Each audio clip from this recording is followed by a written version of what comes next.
சிறிய கட்சிகளை உதயசூரியன் சின்னத்திலேயே போட்டியிட வைப்பதன் மூலம் பெரும்பான்மைக்கு தேவையான இடங்களை தனது கட்டுப்பாட்டிலேயே வைத்திருக்க திமுக முடிவு செய்துள்ளது.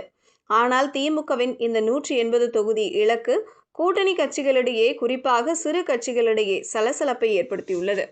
மதிமுக போன்ற கட்சிகள் கடந்த நாடாளுமன்ற தேர்தலில் தங்களது தீப்பெட்டி சின்னத்தில் போட்டியிட்டு தனித்துவத்தை நிரூபித்தன. எனவே சட்டமன்ற தேர்தலிலும் அங்கீகாரம் பெற தனி சின்னத்தையே அவை விரும்புகின்றன.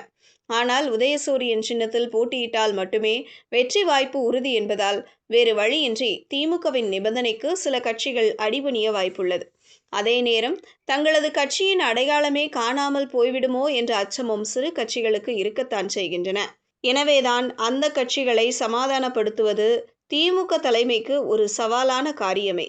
ஒட்டுமொத்தமாக பார்க்கும்போது திமுகவின் இந்த 170 தொகுதி வியூகம் என்பது வெறும் எண்ணிக்கை மட்டுமல்ல, அது அந்த சின்னத்தின் மீது மக்கள் கொண்டுள்ள அசைக்க முடியாத நம்பிக்கையை மீண்டும் ஒருமுறை சோதிக்கும் முயற்சியாகும். அந்த வகையில் உதயசூரியன் சின்னத்திற்கு மாஸ் வெற்றியை தருமா அல்லது நெருக்கடியை தருமா என்பது தெரியவில்லை. பொறுத்திருந்து பார்ப்போம்.